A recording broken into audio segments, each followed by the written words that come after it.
Hello and welcome to Story X Story, the podcast by My Matter that dives deep into stories across pop culture, plus gives you advice on creating your own. It's episode 221, and I'm your co-host, Nigel. I am Tazziii, content creator and co-host. And we are back from our mid-season recording break. So welcome, everyone. Hope you enjoyed the rewind episodes as well. And we're going to be recording. We're with you through to the end of the year. As always, we are here bringing you interesting discussions with diverse voices. And to help us out today for what might be a hat trick appearance, we're gonna check. Yeah, all right, we'll go with that. Is filmmaker Jed Shepherd. Jed, welcome back to the show. How's it going? Hello, thanks for having me back, guys. Yeah, all good. I am so ready to dive into my favourite comic book characters, Fantastic Four. All right, I actually didn't know that, and here we are. I was like, oh yeah, Jed would be good for this. I wish I'd known. No. Maybe deep down, I knew that this was your favorite. They have always been my favourite, man. Always from the start.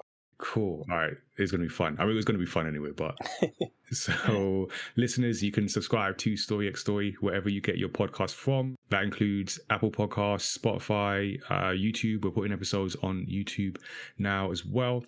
You can also send us your feedback and questions in different ways. You can send us a voice message on our Spotify for Podcasters page. You can email us, studio77@mymatter.com, or throw your thoughts at us on social media, as everyone does now. We are at My Matter on Twitter still, for how long, who knows, but at My Matter TV on Instagram and TikTok, and at mymatter.com on Blue Sky, or at Life of a W Gamer on Instagram and TikTok, and Tazziii on everything else, and that includes Blue Sky, tazzy.bsky.social. Do people say, I feel like Blue Sky is just the @ and then the handle, because we just assume that bsky.social, right? Yeah, unless you have a different thing. Thingy, yeah. All right, well, stay tuned for updated notes next time where I don't say bsky.social. So that's the last time you'll hear me say that. You can head to mymatter.com to check out our latest manga and just discover the My Matter brand, what we do in general. We do a few things that people might not be aware of. You can also join Studio 77 Discord. There's a link there on what is currently a holding page while we work on some stuff in the background. So you can be part of the My Matter community. Before we get into today's story discussions, let's update you with the latest from the My Matter universe.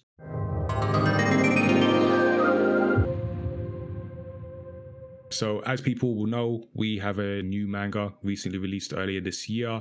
We took it to an event. So we're at only our second comics exhibition event. So we did a kids comic fair early in the year, and then recently did DoujinCon, which was a pleasant surprise. Actually, first time convention in London, good selection of exhibitors, including ourselves, of course, and good audience. Got a good experience from that. So we took our manga there, showcased it, did some workshop stuff as well. I was on stage talking about manga with other creators. Yeah, it was a nice weekend. So yeah, thank you to all the people that visited us at that event. And yeah, you can check out the brand online, check out the new manga as well. You can also get involved in the Do I Look Like a Gamer video game representation campaign. Depending on when you're listening to this, if you're super quick, we have an event, the Cupcake and Gamepad Social, which is tomorrow, depending on when you listen to this. But yeah, Friday the 8th of August. So we have different events as part of the campaign. This is our yearly initiative for promoting inclusion and diversity in the video games industry. So each year we take a snapshot of 40 players and makers to showcase the representation that does exist as a way to inspire more of it. And then we show that on our website, looklikeagamer.com, and at in-person events. So yeah, Cupcake and Gamepad Social is the next one. You can also catch us at Comic-Con. We're going to be there later in the year. We've got some other things we're working on. We've got one event in particular I'm especially excited for, but all in good time. Come check us out, be part of the campaign, and stay tuned for more announcements. Make sure you are following us on Twitch and YouTube, because we do monthly Studio 77 shows. That's our digital platform where we have different shows with creative professionals, and we also play games for your amusement. So each month you can enjoy shows like the Studio 77 report, where Tazziii and I talk about gaming news stories, talk about what's happening in the My Matter universe, casual conversations with comic creators, where, as you might expect, I have a casual conversation with a comic creator. We do that once a month. And games night, where we play different games. The last game broke us. Microworks, if you know, you know. that is an experience. So if you'd like to see that maybe once in a lifetime experience, go check out the VOD. And stay tuned for more games and more chaos in future.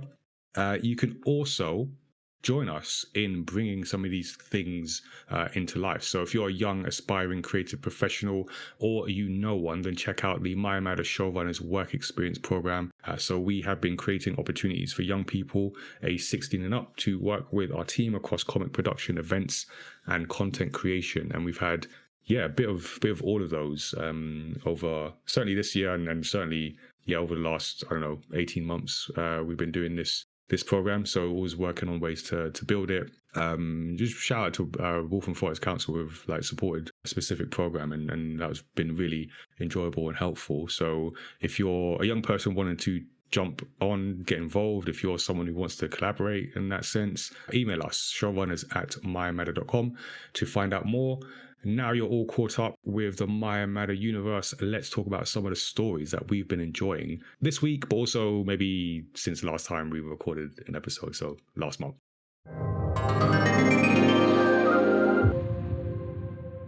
We'll have a spoiler-free discussion about what stories everyone's been reading, watching, or playing, and we'll start with our guest. Jed, do you want to go first?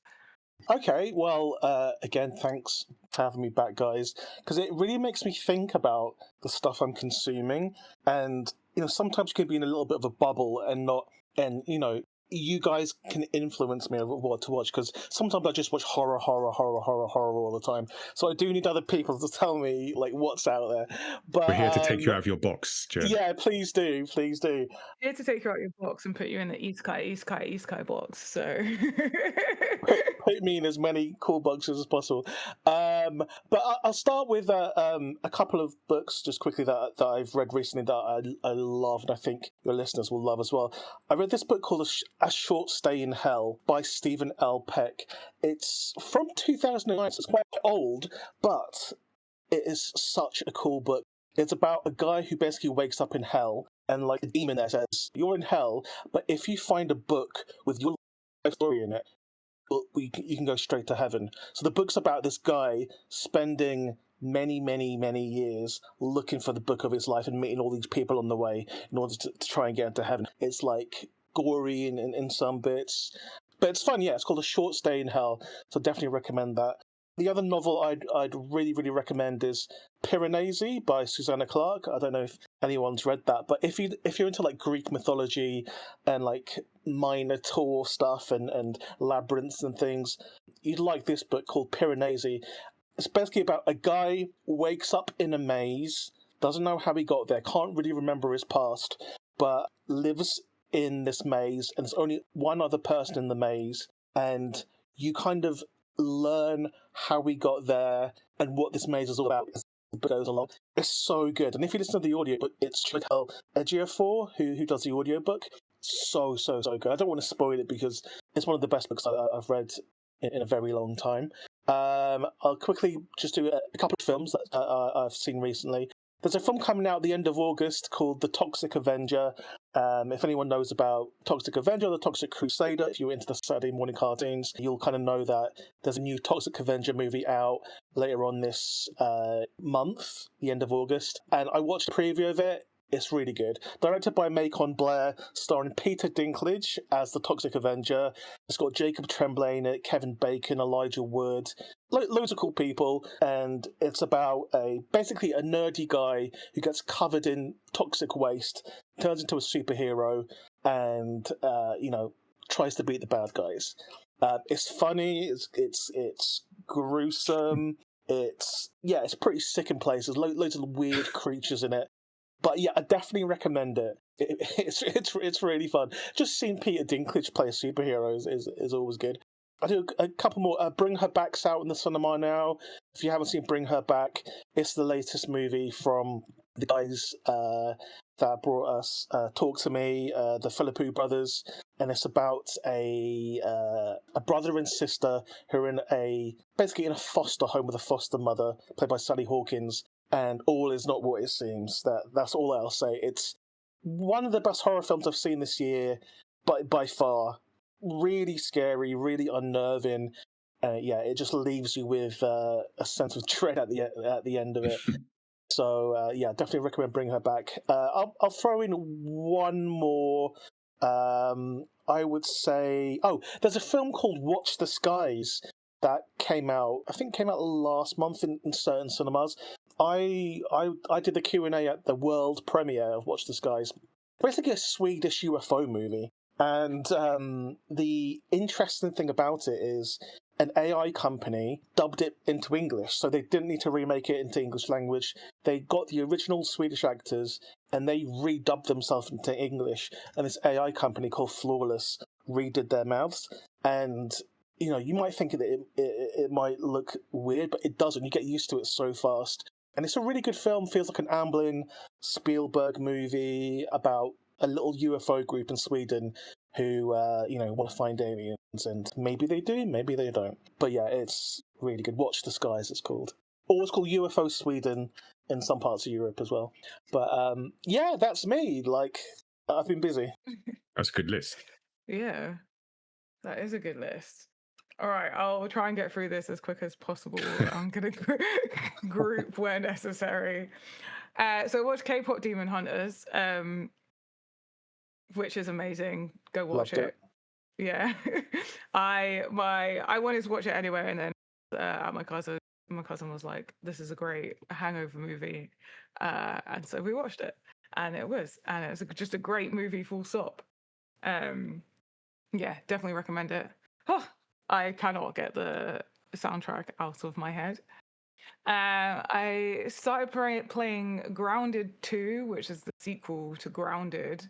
And you basically, you play as these kids that have been shrunk down to like really small, and you're exploring this park while doing these missions by this like research tech company. I don't know.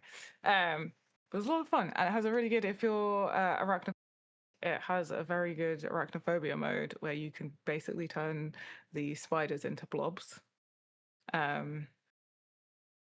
Yeah, but it's a really, really fun, like, exploration, slightly survival game. Then I have basically got through a lot in the book series of A Court of Thorn of Roses. So I read the the bonus chapter called Wings and Embers, which was only available in like like a copy of the book sold in certain stores, and now it's like, and then they released it on web, and then now it's just like really hard to get hold of because it's no longer on the website. So I found it and hunted it down, and I'm so glad I did, because it is, I feel like it shouldn't be a bonus chapter. It should just be in the story. It's like such an integral part of understanding one of the relationships in it. Anyway, so then I went on and read or listened to the audiobook for A Court of Frost and Starlight, and I have nearly finished A Court of Silver Flames. So I'm working my way through those. Such good books. And then anime-wise, I watched You Are My Servant, which was really wholesome, actually. I wasn't expecting it to be so wholesome. It's basically about someone this woman who was an assassin, this girl who was an assassin, and then becomes someone's servant, kind of like their maid. And it's just them like learning a new life as not an assassin. And it's very wholesome and sweet. And then I watched Wise Man's Grandchild, surprise, surprise, isekai. But really good. It's basically like someone who is the son of like Merlin, wizard in this universe, and basically has been brought up. It's so fun. He's so OP,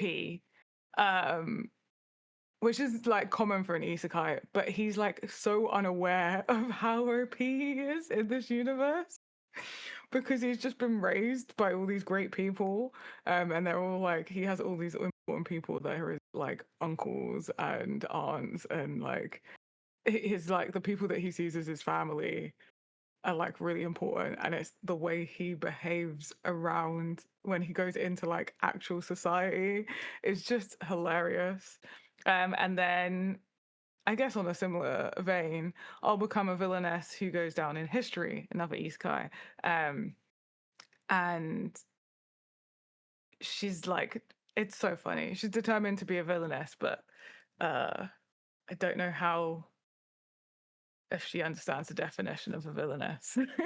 But it's really, really, yeah, I really enjoyed it. So that has been some of what some of the content that I've been listening to, watching, playing. So Nigel, what's on your list? Okay, and just to confirm, the last two you said were isekais. Yes. Okay, cool. Which yeah, ones that's did you my think head. were isekais? Yeah, it was those two. The last one was a bit of a giveaway, but then I thought the Wise Man's Grandchild also. But yeah, that probably is one as well. Cool. Yeah. All right, let's pat myself on the back later for that. So I have been continuing some things. I feel like I'm forgetting things, and that will maybe come to me for the next episode. Next episode, deep dive episode that we do. But the ones that I can remember for now, I started back on Tokyo Revengers. So I stopped because basically the dubbing stopped. It was weird because I've been watching it dubbed for what are we in season 2. And then like halfway through, they just started talking Japanese again. And I don't have a problem with that and subtitles. But you know when you've been used to one, Yeah. and then it just threw me off. I was like, I can't do it. So I gave it some time, came back. Yeah, no, it's really good. In fact, it's important. I almost find I've said this before when I mentioned it previously that it's about a kid. He basically there's a time travel mechanic, but it's really about depicting boys' relationships, and I think that's such an important thing. I'm hearing a lot of discussion about just boys just struggling and not having the best role models and the media they consume. And it's one of those many examples where I turn to people and say, you know, anime is doing a good job in some cases, and this is one of those cases where it's this kid who he is not a fighter. Like it's about like there's these different gangs, and he's got to navigate that world to achieve his goal. He's like, I want to say he's getting better, but he's not really. I don't think I've ever seen a character get like punch more or cry more than this protagonist. But it's okay, and it's like who he is, the sensitive person that never gives up, like genuinely knows he's probably going to lose a fight, but like goes in. It's just something to behold how the others like react and how important like he is and his characteristics. I think it's such a great example, and the story's good, really good as well. But just the way it depicts that relationship between that male relationships, so that's cool. Superstore, I've been continuing. I'm fascinated by this. I enjoy this. I'm always watching it because I enjoy comedy, and like I feel things like the Office and Parks and Recreation are just there's absolute classics in my mind. I love that format, and those are like two of I think those are the two best actually. Nothing can beat The Office. That's the nothing best. to beat. Yeah, I think my personal favorite is probably Parks and Rec. But I think the Office is better, and I say that they're both excellent, but just the Office is just on another level of. Yeah, anyway, this ain't about the Office, it's about Superstore. I still can't get into The Office. Really? What?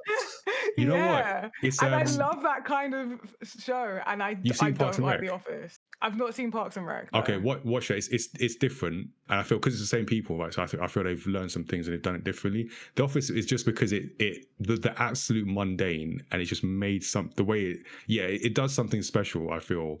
And it does it so well. But this isn't about The Office, although we can have that discussion. It's about Superstore, which is sort of along similar lines. So yeah, no, it's you follow Jonas. So I'm on season, because it's 6 seasons. I'm on season 5. So for me, I'm making good speed. So it's just easy to watch and just have on in the background or while. So I like the format, and I'm also watching it as almost like a study. I like comedy and how characters are used. It's just interesting to see the progression. I won't spoil anything in particular. I say of all the characters, the character of Dina has been quite interesting. How she's changed from the first season and how they've, in my mind, sort of almost gone back and forth with a character to decide where she fits. And others have been more consistent. Like Garrett's consistent. Like Amy's great. I love Amy. She's great. Jonas is cool as well. But yeah, it's just interesting to see the character study from that perspective. But yeah, it's funny. The cutaways, I remember, Tazziii, you mentioned at the very beginning before I'd seen it, the random cutaways are as described, and just seeing how they weave in topical issues as well into the context of a big box superstore. So that's cool. Been watching more of Better Call Saul, which is the spin-off to Breaking Bad, but a prequel to it. So it's one of the characters you see how he got to be who he is.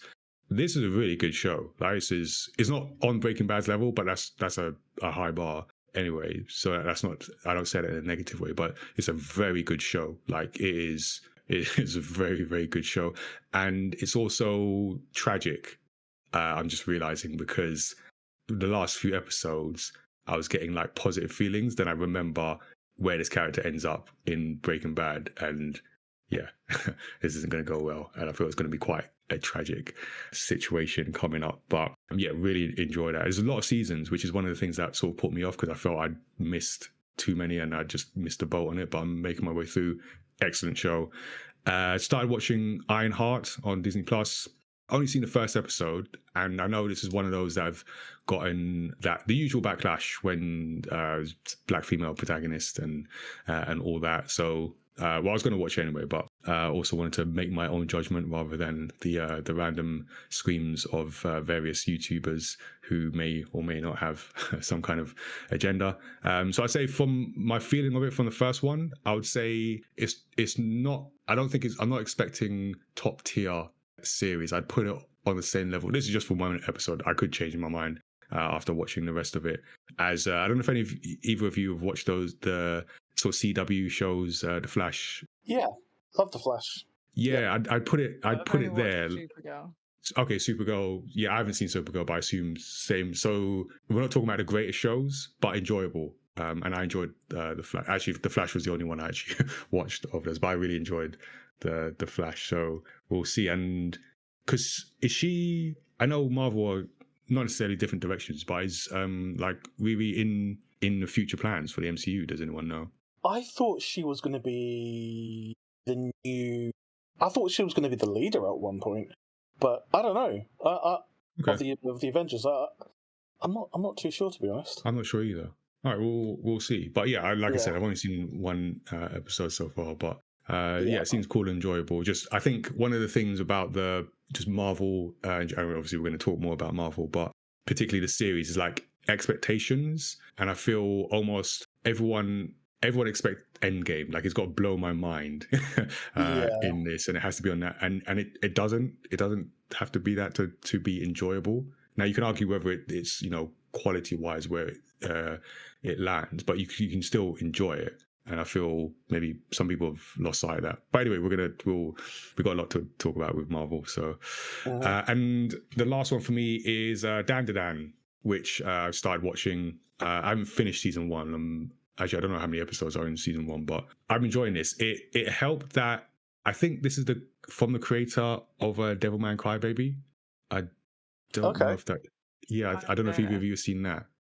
Yes, that's one of the few animes that I completely dropped after getting okay, because that's crazy. That's one of the craziest. So this is not that crazy, but once I knew that, I was like, okay, I just adjusted how I view it. But I like it. I think it's got a fantastic opening soundtrack. Yeah. Yeah. Creepy Nuts are just a really great band.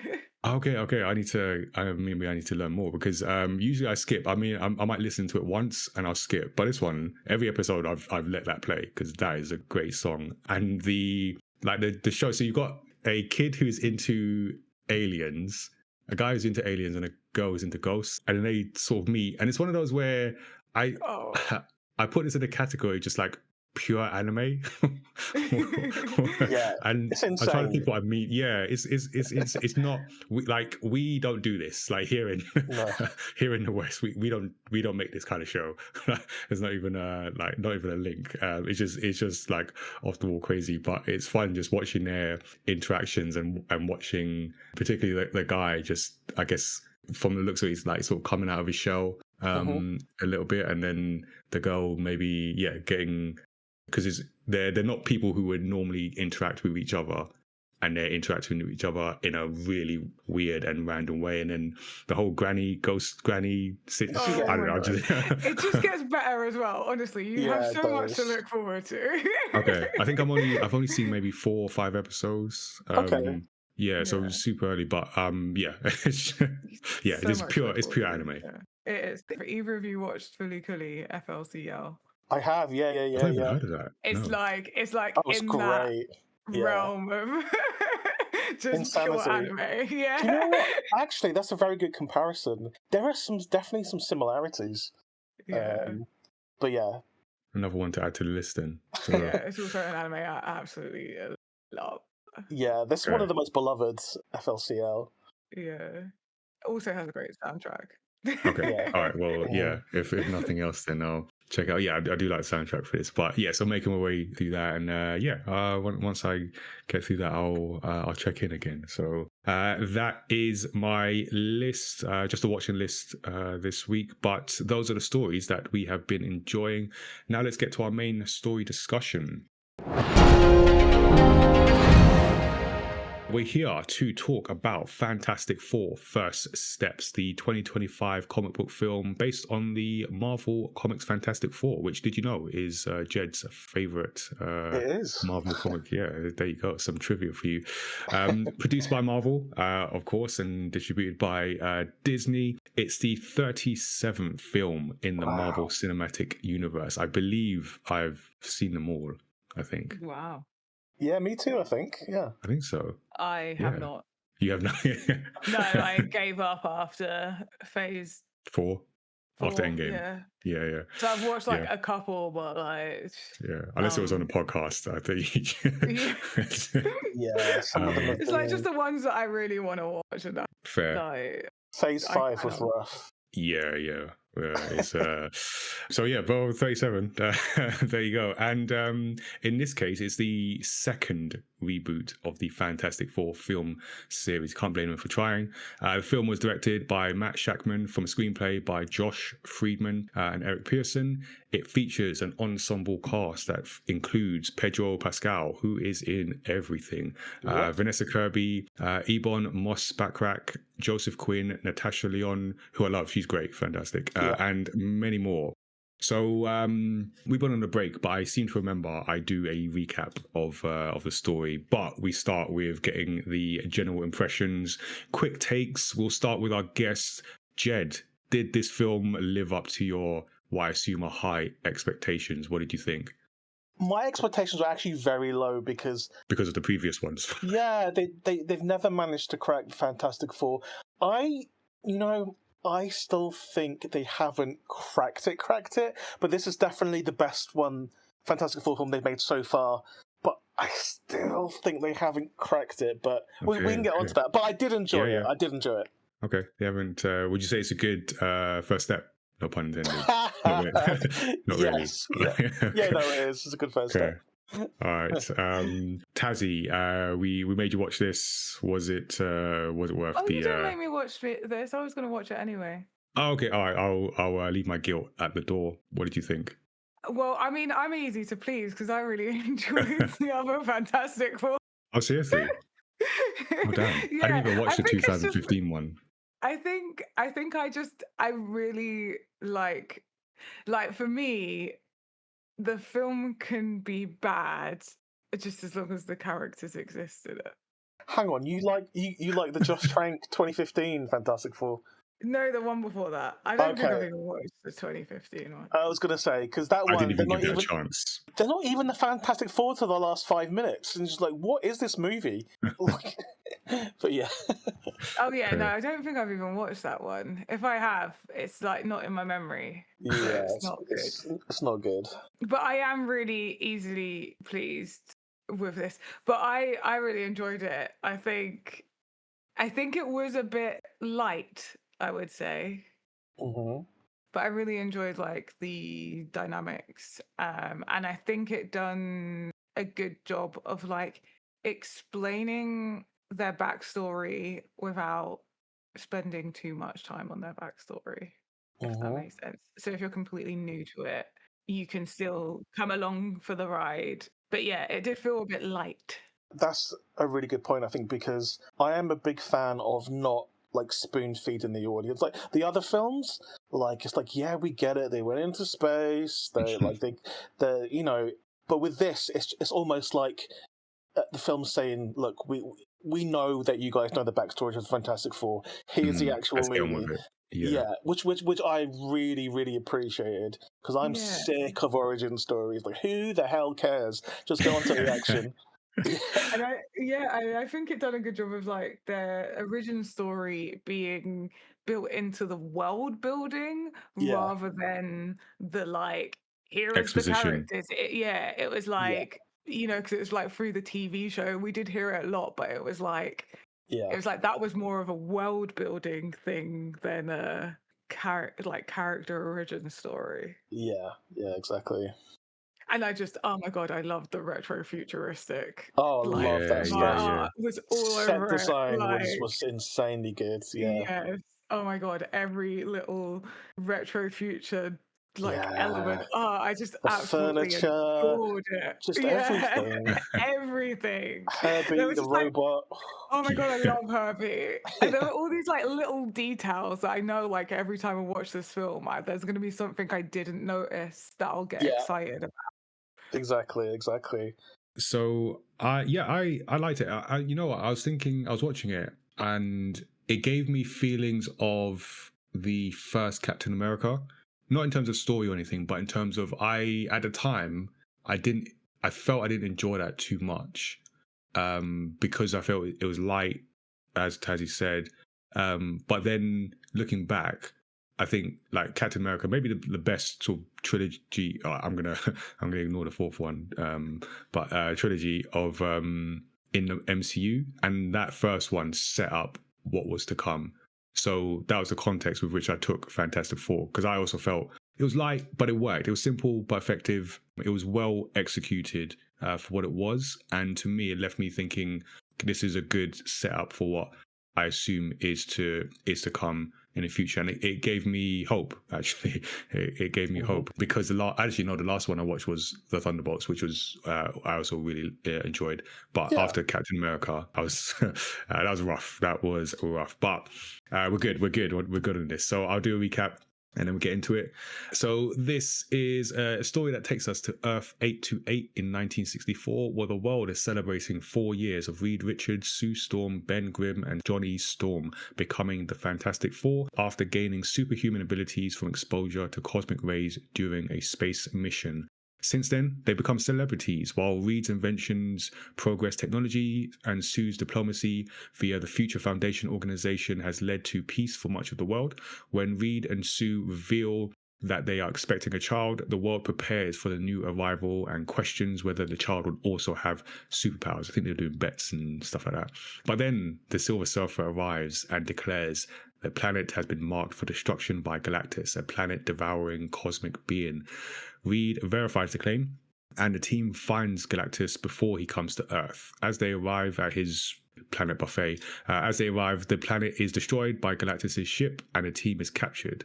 Galactus reveals that he has an insatiable hunger and must consume planets. He senses that Reed and Sue's unborn child has immense cosmic power and offers to spare Earth in exchange for the child, whilst inducing Sue to go into labor, which to this point I think only Prince could do. But the team refuses and escapes from the ship. They are followed by the Silver Surfer, but manage to get away using the gravity from a neutron star, which also sends them back to Earth. Sue gives birth to a boy, Franklin, on the way. Back on Earth, Reed reveals the details of their encounter and refusal during a press conference, leading to a public outcry, with many calling for Franklin to be sacrificed to Galactus. Johnny begins to decipher the Silver Surfer's native language, and as Galactus draws near and protests against the Fantastic Four escalate, Sue takes Franklin to meet with the protesters and explain that they will not sacrifice their child, but they will also not give up on the rest of humanity.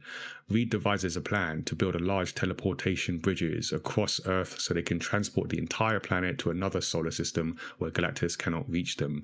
Through the Future Foundation, Sue organizes the world's nations to build the bridges and conserve the energy needed to use them. The Silver Surfer returns and begins destroying the bridges, but Johnny stops her from destroying the last one in Times Square, using her native language to identify her as Shalabal. Using Franklin as bait, the team plans to lure Galactus to the last bridge and teleport him away as they evacuate the citizens of New York City to an underground city of Subterranea. Galactus makes his way through the city and captures Franklin, leading Sue to use all of her power to push him through the portal as Reed rescues Franklin. Johnny attempts to sacrifice himself to give Galactus a final push, but is stopped by Shadowball, who pushes Galactus in herself. Sue dies from her efforts, but is revived by Franklin. A year later, the world celebrates the team as they go on a new mission. And in a mid-credit scene, set 4 years later than that, Sue is reading to Franklin at home and goes to get a different book. She comes back to see him interacting with a man in a green cloak who's holding a metal mask. The end. So, yeah, like I said, third time's a charm. So there've been many attempts to get the Fantastic Four onto the big screen. And what I really like about the Fantastic Four is this was the one that like launched Marvel.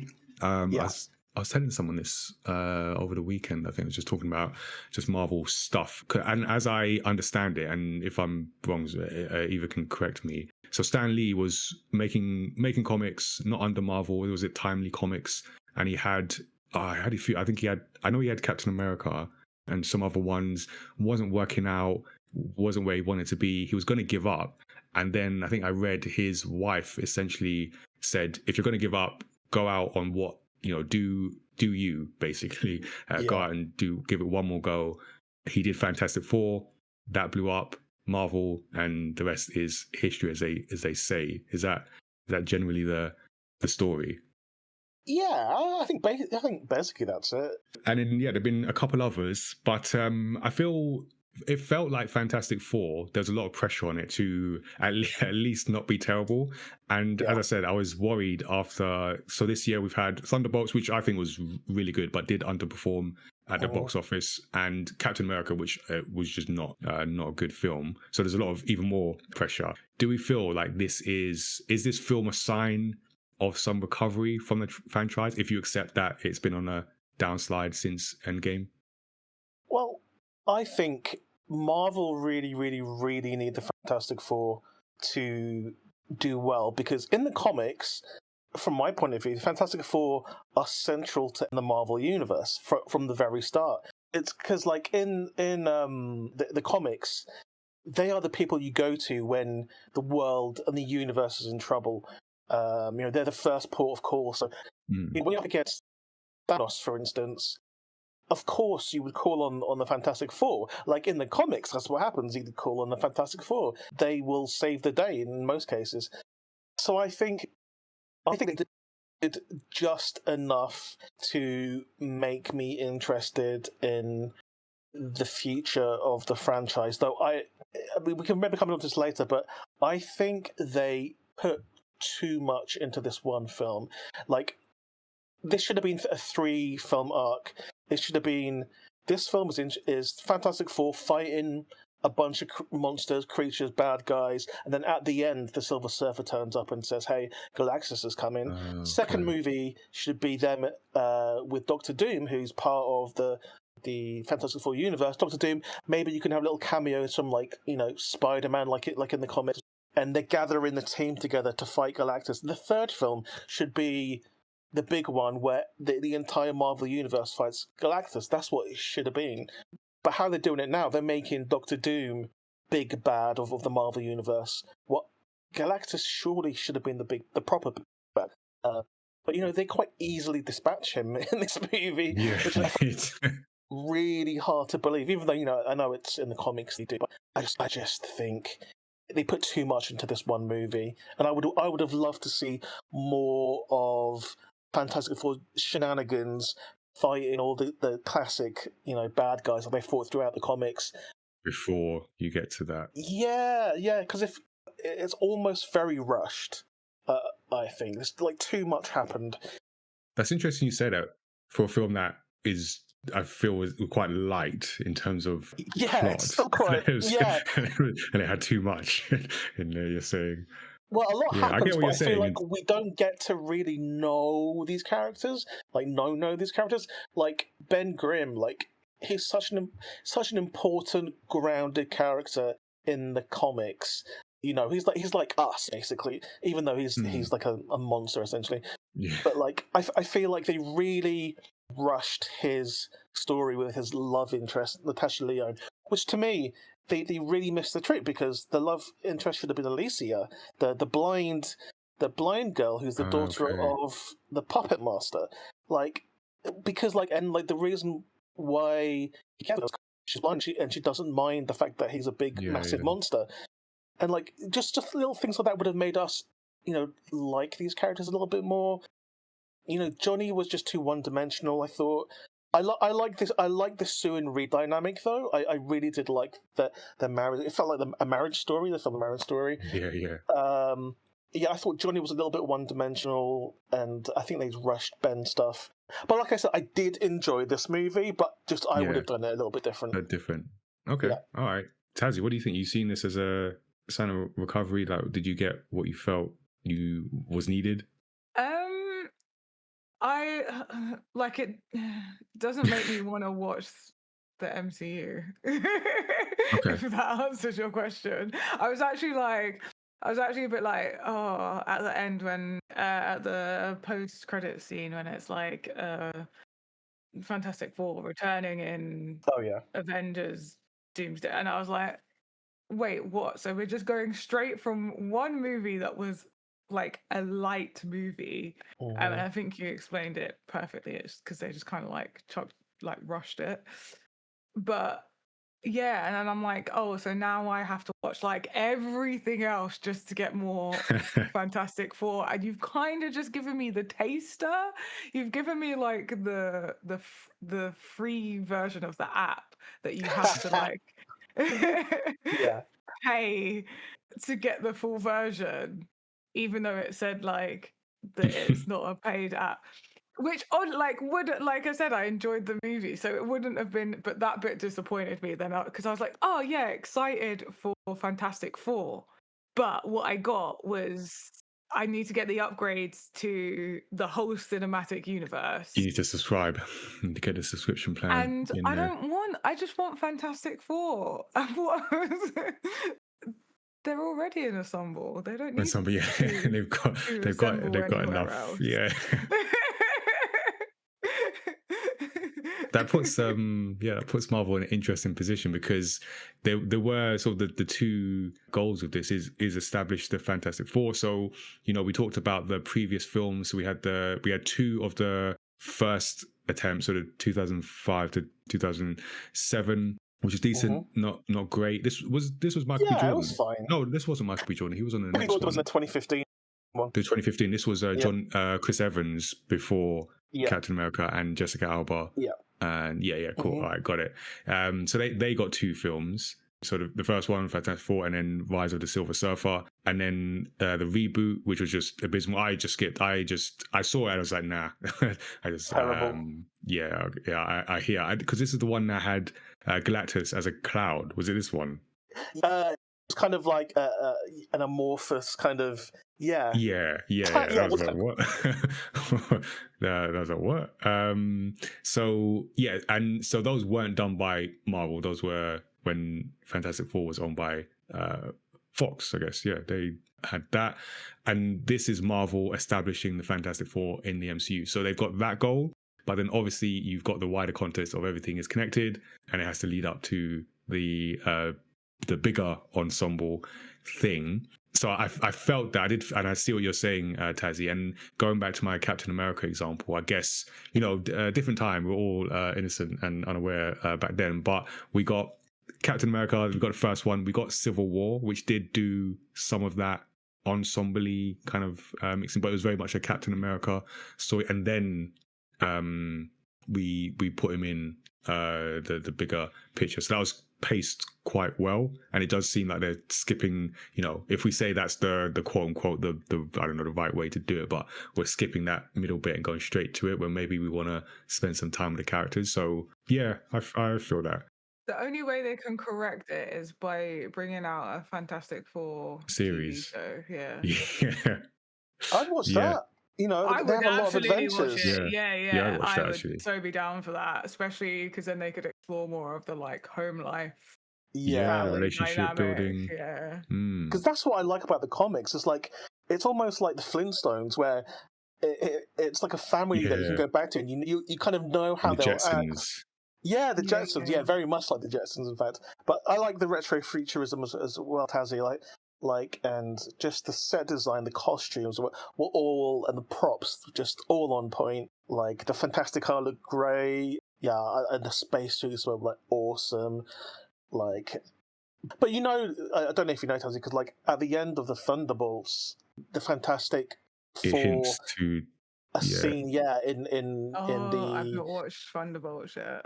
Yeah, in the 616 Earth, which is like the Earth of the normal Marvel of the Avengers and stuff. So at some point, we know they're going to leave their Earth and go to 828 Earth and go to 616. So yeah, I would have loved for us to enjoy this family before we throw them against, all powerful beings. Yeah, I feel that, and this might have been, I feel that the TV strategy was not done well. I feel overall it sort of devalued.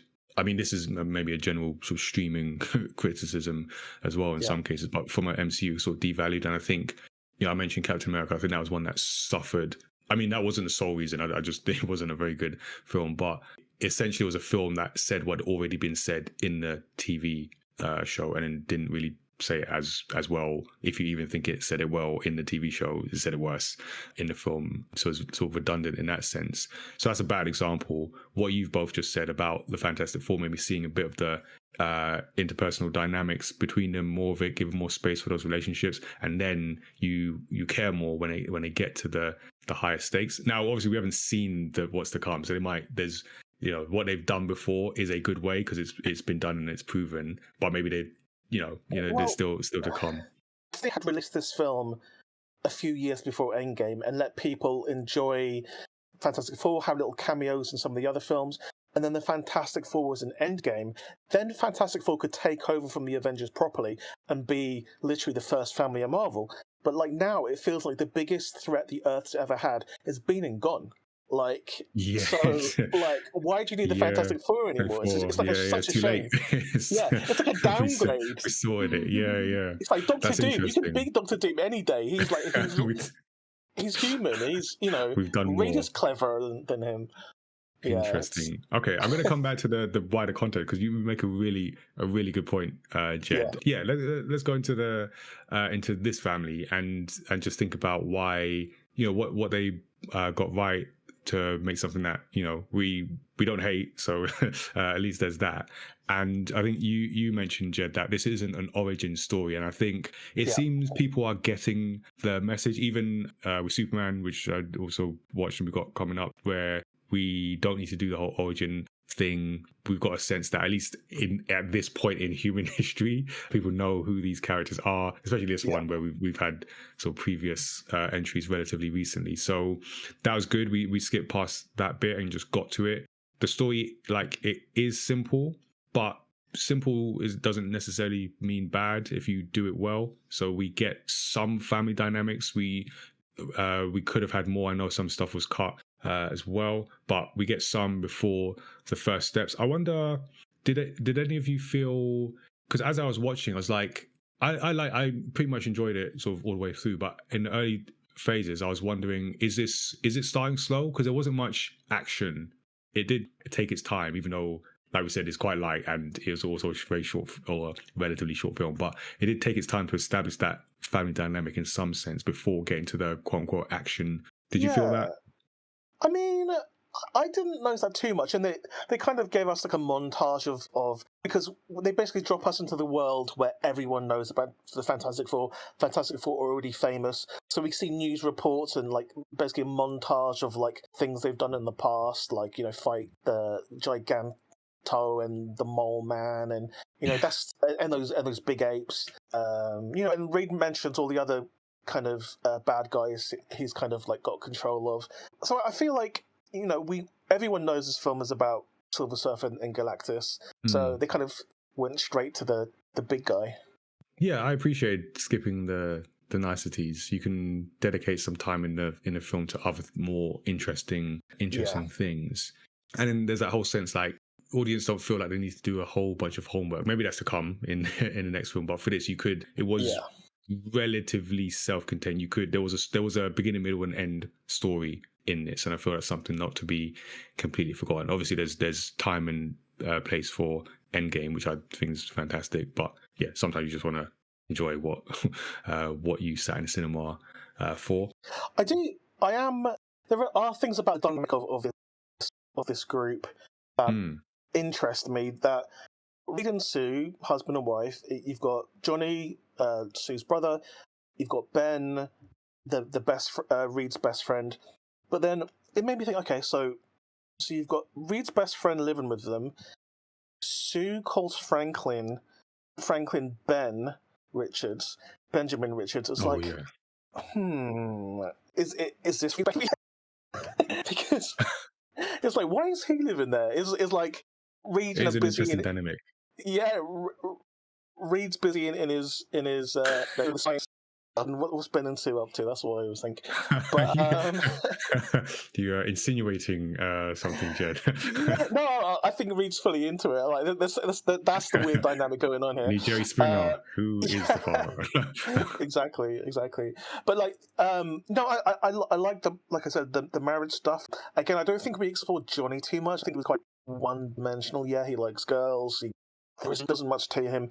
Yeah, I don't know, because like in the comics, it took them like three years of the comics to get to Silver Surfer and Galactus. So I feel like we've missed a lot of the kind of dynamics of what makes them them, and it feels like the whole thing about Ben Grimm is he is haunted by the fact that he is a monster, and kids are scared of him, stuff like that. But there was none of that in this. Everyone seemed to love Ben. It was awful, he was a likable dude by everyone, it seems. So I feel, because you pointed out some things that they missed. Do you feel, in the context of the previous entries, do you feel that there were things that they did correct from those previous efforts? Yeah, like we mentioned, the just kind of reducing the origin story to kind of like a quick flashback, but just like making us believe that this is a lived-in world, like in the 60s, and as we've mentioned, the retrofuturism is just on point. They did a really good job at making us feel that this is reality, and I loved not having cameos. Well, I guess until the end, from like flipping Thor and Captain America, because I hate all that stuff, and it was very contained within themselves. I loved seeing all the little Easter eggs of like old products, like and the advertising boards and just the costumes people wearing. Yeah, it was just that was on point. Like, so it was a very high quality production. I just feel it's a little bit rushed. For you, Tazziii, like, I mean, you said you didn't necessarily hate the previous entries that that you saw, but what do you feel like was done right? We talked about the aesthetic, the visuals. I quite like like you said, the lived in. Well, I think you mentioned it. It feels like this is a world, like the whole TV show, the montage that showing what they've done. It just it makes them feel like, okay, we get who they are, and we've seen it. I quite liked Reed Richards as a character and how it explored, because he's a genius, right? But then Pedro Pascal kind of conveyed that almost guilt, definitely guilt, because he felt like he messed up and he wouldn't let it go, and then the sort of logic his obsessive focus on logic and Mhm. how he deals with that and that anxiety. That's the word I was looking for. I don't know if you got that, Tazzy. Like, it felt quite anxious at times. No, yeah, I did notice that because there's even the bit where Ben's like, "Oh, you're not that smart. Can you cook?" Mhm. I think it highlighted the different types of intelligent as well. And for me, like they kind of like hinted at Johnny being more. Do you know what? For me, it wasn't that Johnny was like one dimensional. It was that he in that universe is everyone thinks he's one dimensional and Mhm. he He does make is fed reference to up that. and it's kind of like it's less that he's made to be one dimensional. It's more of like that's how everyone sees him. And there was like a bit of, for me it felt like there was a bit of like not resentment, but like I felt that. just a Like, bit fed that's up not of who I like am. That's always not. Yeah, yeah. being like the dumb one when they're all really intelligent. Like this is for Yeah. like scientists Yeah. that have traveled to space. He's definitely not dumb. Like he's smart. That's why he's the best science. Like Reed says Yeah. it at the beginning, like the best scientists, the best minds. True, true. But don't you think it's a little bit like out of character that Johnny is the one who discovered the kind of language and decoded the language, and not Reed? Because like Reed was there with his equations on his board and stuff, and he didn't know what he was doing, and it was Mm. Johnny. Like I just feel like they really try to force Johnny to give him a new dimension. When, like in the comics, at least, that wouldn't be Johnny. That would still be Reed. Reed would Reed would be doing that, and Johnny would, he would help for sure, but he would, in the comics at least, he would never have the capacity to like do that. That was never his role. His role was to like fight basically. Yeah, I don't really think that because I feel like for me, like Reed was in big brain mode of like looking like at something completely different and like that was trivial to him Mhm. at that point. Got ya. And he was like worrying about like his child and really trying to solve this and that didn't seem relevant. And then it was like Johnny was kind of like that kid that was really excited to like get into that and he was like I'm gonna crack this. Like it was fun for him and also because sexy alien. Yeah. He's like I want to, like he had multiple reasons for wanting, like his drives were like I've noticed this. I want to understand sexy alien because that's in his like Yeah. realm of interest. And it looks like he struggled to do that. He's like, I can do it. Like, it's not that I can't do it, but it didn't come easy to him like Yeah. it would have come to Reed. That's what I got from it anyway. Because like him like trying to figure it out and then when he gets it, he's like, I got it, as if he kind of disbelieved himself that he would actually get it. And then Yeah. he Yeah. Yeah. like Yeah. taps into like this really emotional part of Silver Mm. Surfer. So like I felt like it maybe it wasn't in character to the comics, but I feel like it was in character to To like this particular film to and this this time. version of Johnny. Yeah. And I feel like that version of Johnny is very believable even based on. I did see something. Oh, did I watch or read? I can't. Must have had it in the notes somewhere. But there's a commentary saying that Johnny is sort of the it guy, the guy of the time. So like Chris Evans was the version of Johnny of the time, and it may actually it might have been Joseph Quinn saying it himself. Actually, it might have been quite from him. But I think whoever said it was saying that this Johnny was like of the time where those past ones wouldn't really work. Basically, just out and out sort of like womanizer, just for the girl and nothing else, no other active brain cells. So I think there was, I mean, and it came across. Even though I agree with you, Tazzy, I think it worked for this story. It came across like there was an attempt to not make Johnny just the hot girl. That is all I'm here for, or just like fighting. I mean, he had his flashy moment at the beginning, actually throughout. So it did He flamed on quite a lot. quite a lot. Yeah, he just so Yeah. and to the point, he was still the impatient in some cases. He did, he was the first to like jump in many occasions, so he was still that Johnny. But I think there was a conscious effort to add a dimension, even if it was maybe just a 0.5 dimension, as Jed was saying. But there's a conscious effort, and I appreciate that, because then you got to see more. Maybe it's not perfect, but you got to see more of what this character could be. And never underestimate a man with a crush on a sexy alien. Oh yeah, It's a motivating factor. Like, he's exactly love is like one of the big motivators of like everything. Like, it's like when a guy finds out like the favorite band of a girl, and all of a sudden he's like an expert. He goes Spotify, and then next time they see each other, oh yeah, I really like this band. They're playing next week. We should. He's done his research.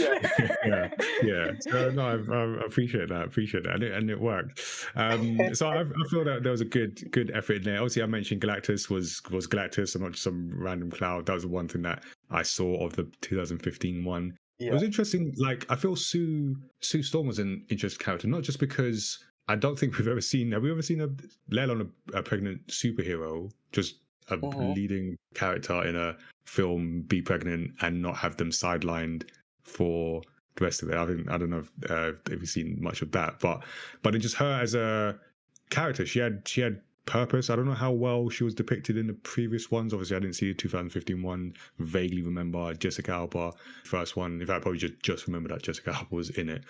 Yeah, in those 2000 mid-2000s ones, Jessica Alba she was just the hot girl basically. And actually no. There's Yeah, even that scene where they just get her to like undress and undress. Yeah. It's just like that. You can't do that now. So and to the point that you can't do that, and so Sue felt more natural. If we're like arguing about like Johnny, Sue felt more naturally like she was the linchpin of this family, and she is absolutely. I felt that came across.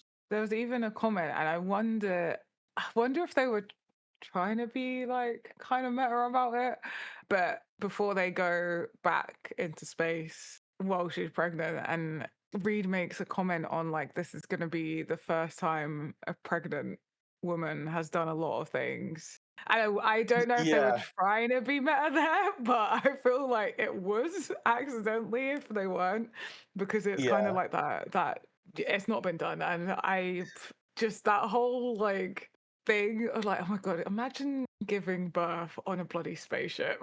Yeah, when you have Galactus peeking at you through the window as well.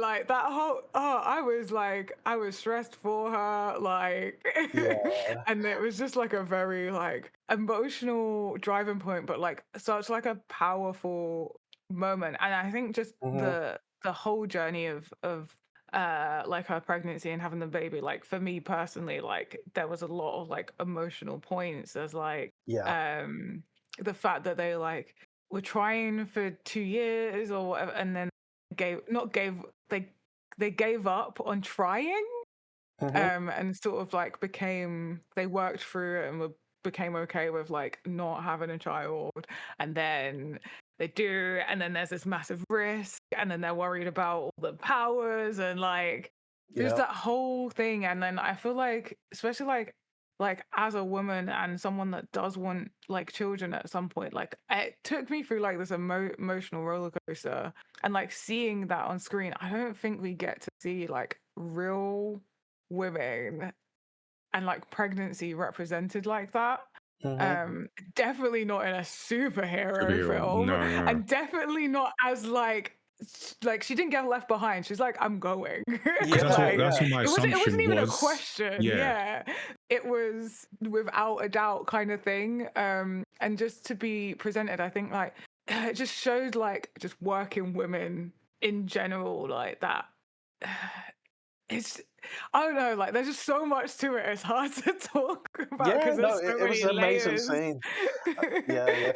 Because it's like, it's what I assume they were trying to do is to show the duality between the coming of Franklin and the coming of Galactus, like one god and another god, basically, which Franklin's basically Galactus's replacement type thing. So, it was really good having that happen at the same time. It's almost like Galactus induced the baby to come. because it wasn't until he started doing his like laser show that she started it's getting speed contractions and this stuff. up. Yeah, And she wasn't like Juju, like, because they would have taken that into factor. This is like a room full of scientists, like. but like I was thinking, you know, I've never given birth, but like I know that when you give birth, it's quite messy, and like I was thinking in Zero Gravity, Yeah, like I was worried that was about, a clean birth. yeah. I feel like because then I always feel that with like different. I mean, it's depicted in different ways, but it's always like sped up. And in this case, it was super clean, and it's just Yeah, that's just a film exactly. thing you kind of like accept. Because if they did it like realistically, then that film's like it's definitely not the shortest MCU film. Yeah. Can you know that? Yeah, So exactly. And also, I'm just going to put it down to like space magic that it was like yeah, induced, and that's why it was less messy and like whatever, like traveling at the speed of light while you're giving birth. yeah. The last person you'd want between your legs, though, is Ben Grimm, like Yeah. cutting the cord because he has the biggest fingers in the world. Like you don't want him Delicate. messing around. It's delicate. It's still With a delicate. newborn baby. Yeah. Yeah, no, it's one of those where you just like that's suspension of disbelief, right? So you just like, okay, it's the pregnancy and just Miracle of accept birth. that. Yeah. So yeah, no, I agree. I think it was like good the way they depicted that just from the pregnancy and then just Sue as a meaningful like character who contributed like as much as or more probably than Yeah, she's anyone. basically the leader, the leader of the Fantastic Four. Yeah. And she's kind of like that in the comics as well. Like, you know, it used to be Reed in like 60s, 70s, 80s, but then there was a turn at some point where, you know, Sue became the most important person in the Fantastic Four, and especially because when she started having kids in the comics and stuff, it became more of a family, and like for me, she was always the leader of the Fantastic Four in the more recent comics. Which just makes more logical sense. Yeah. Because if Reed is like big brain smart, that thinks of all the worst possible scenarios, that doesn't actually make for a good leader, you know. It's true, yeah. You need someone grounded to actually, like, you know, put everything together, keep the team together. Essentially, yeah, that's it.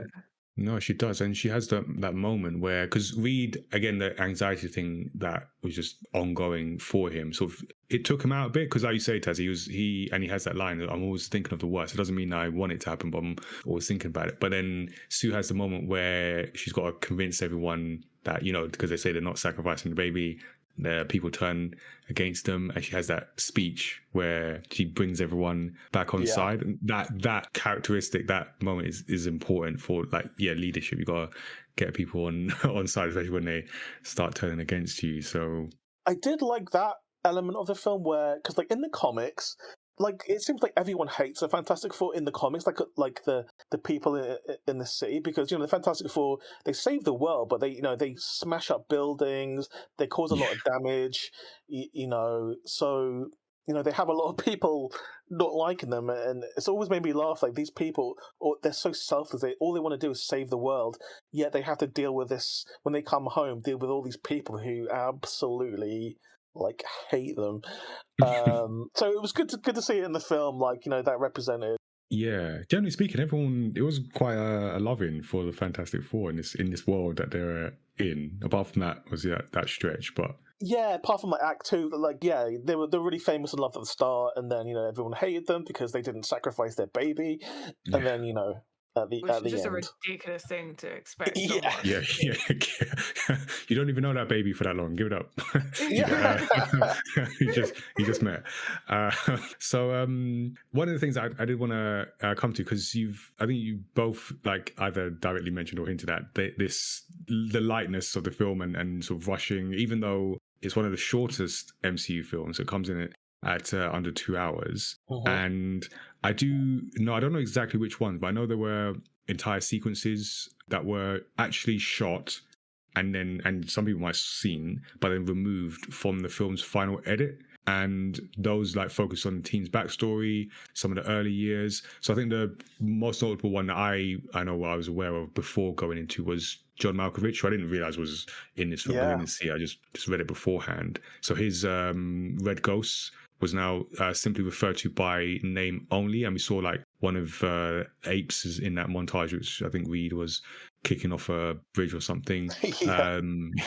Mole Man, who could have, I think, had more screen time, could have done with more screen time, particularly the relationship between Mole Man and Sue. There were moments where it felt like they were referring to things that we didn't see, because it felt like, I think Mole Man said something about, it was like, Sue's the only one I respect. Not those words, but is that intention? And then Sue referred to it later and was like, wait, I didn't see this. What are you talking about? Yeah. And I do know that they definitely filmed more scenes for the mole people. They're not even called that. The Subterraneans. Yeah. I think Ben was on a dating show. There's a scene for that I heard about when I was putting together the notes. Oh yeah, nice. Yeah. But I wanted to ask you, Jed, because you are a filmmaker. You have been through this process of filming things, and not everything makes it into the final edit. Yeah. I'll ask two parts. So I'll ask you first, and I'll sort of open it out So what are the considerations that go into like just cutting scenes from films in general, and why do you think it so much seemingly was shot and then cut from this film? Well, so it starts with the script, and when the script is locked, like so basically everyone's happy with the script, it can't be changed. It's because it gets locked because they have the budget for what they're going to film. So when the script's locked, then they can figure out how much things are going to cost. So it's always like something that the studio won't want to do is to cut stuff, because they've approved it, they filmed it, so it's wasting money if you cut stuff.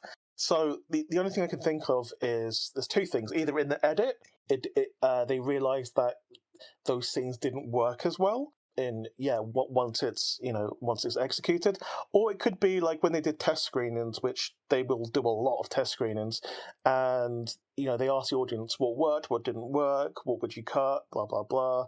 So it could be like after the film was made, like they got a lot of suggestions, like, okay, this is pointless, we don't need John Malkovich in this, we don't need this, it's just confusing. So maybe that's why it's under 2 hours, because they test screenings meant that they cut stuff. But I think they had every intention of keeping all the stuff they filmed in. It's just in post they probably decided, okay, this isn't working, this is confusing things, so we've got to cut it. But it's hard to make a movie, man, and of course they're investing so much money into it, they need it to be a hit straight away, otherwise people's jobs are on the line. Yeah, that's a film. And this is where you kind of have the, you want to go into a film and you just enjoy the film, enjoy the story, but obviously everything's in the context of that commercial aspect, especially where we are now with film industry, also MCU. And as you're saying that, Jed, I guess from Marvel's perspective, they really, like, this just needs to be a hit. And I don't know this to be the case, but I can imagine the thought was, take out anything that is going to risk this of being a hit. Just this time, just do it. Just take it out. We can't take the risk. Which, on one hand, you can say creatively that's a shame, and maybe it then becomes, because I think it's a good film, but if you're, I think as Tazziii demonstrated, if you're like, I'm done with Marvel since Endgame, this isn't necessarily gonna pull you back on its own, because it does feel like a Marvel film. I don't necessarily have a problem with that, but I can see that argument. But then, like you say, Jed, if it doesn't work, then there are like real world consequences to that. So is that balance, right? But I don't know, Tazziii, do you feel there's any one or any relationship that particularly suffered from what seems to be like a heavily cut film?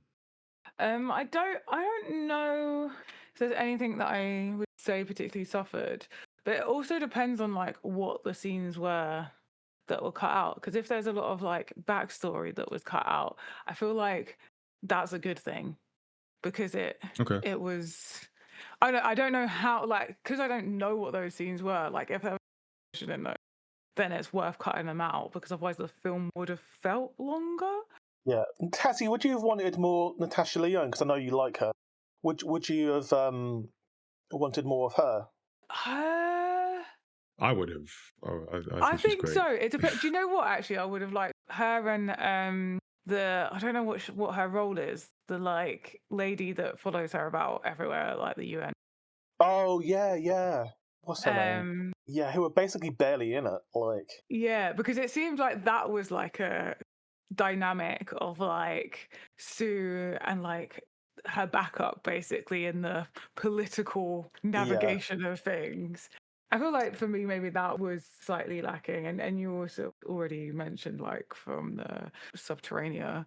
But yeah, other than that, I wouldn't say there's anything that like massively I felt like I feel there's things that are like, oh, it would be nice, but at the risk of like ruining it. Mhm. Yeah, the flow of things. Yeah, but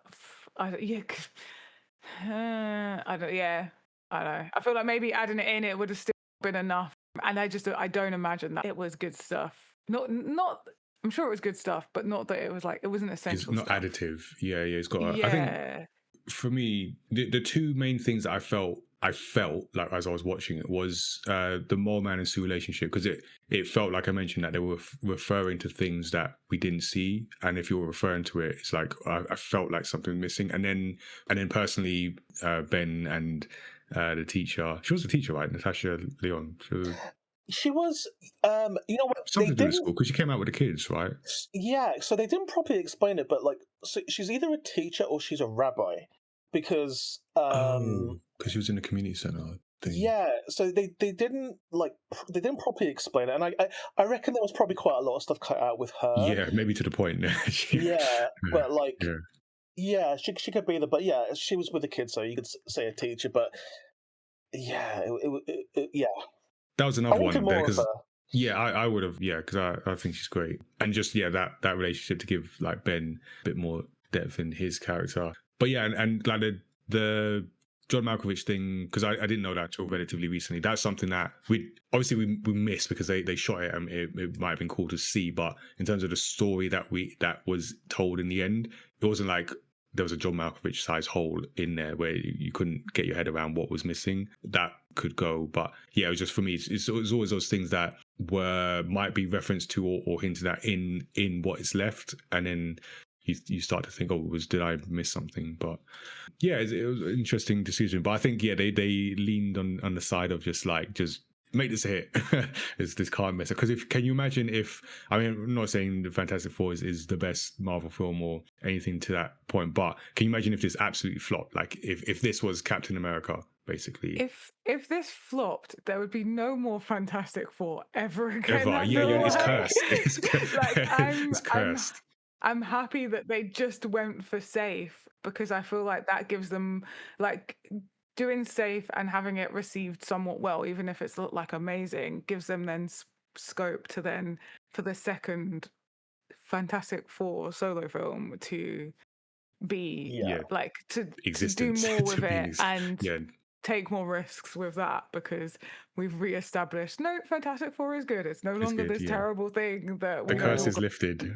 yeah. they definitely hedged their bets with like Pedro Pascal, like because like, I know there's a bit of Pedro Pascal fatigue at the moment, but people like him, so you know it's a safe bet. The only safer bet they could have had is if they did is if Sydney Sweeney was Sue Storm, and then you know they'd get more people watching it. But You definitely get more people watching it. yeah.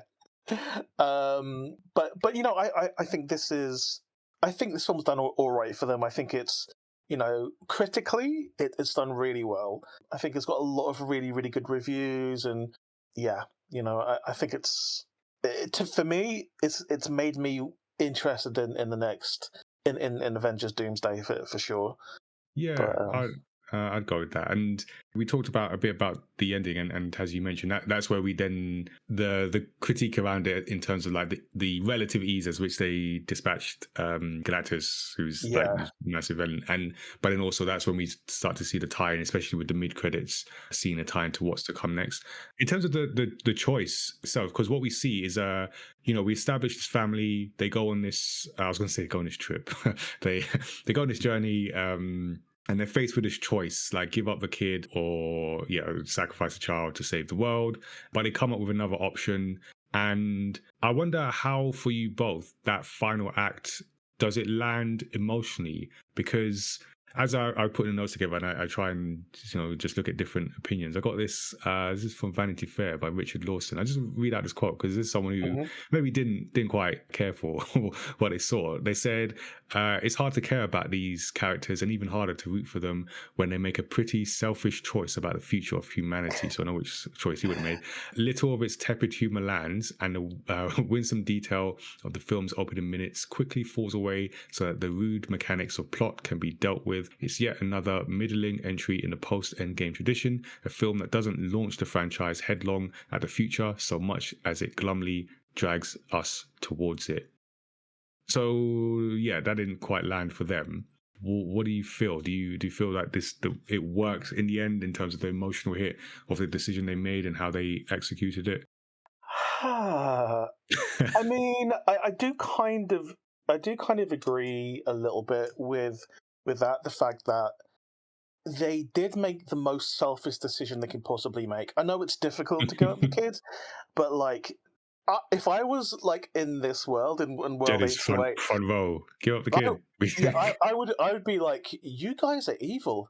I'd be like, you guys are absolutely selfish evil. You're willing to kill 6 billion, Everyone. 7-8 billion people for one kid. Like that's worse than Thanos. He only wants to get rid of 50% of people. They're willing to sacrifice the entire Earth for their kid. So I can kind of understand that. That does take away a lot of the empathy for them. But they kind of hedge that bet as well by saying they tried really hard for it. They're not going to stop trying to save the world. They'll think of something else, and they usually do. Yeah, exactly.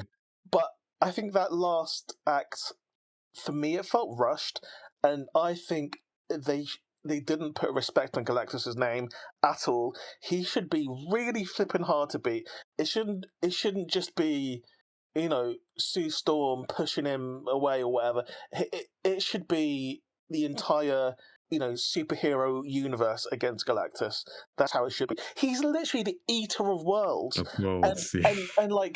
And then these 4 people can beat him. It doesn't make any sense. What happened to the other worlds? Why didn't, Where's their Fantastic Four? To me, I got it as like, this is like gone for now, not gone forever, because he was just transported to another part of the universe. And I'm like, well, is the universe actually that big when it comes to Marvel? Yeah, true. I feel like he's just going to get found and he's going to come back. He can clearly navigate planets. He can get a new ship. I don't think we've seen the end of him. I don't think he was defeated. A god.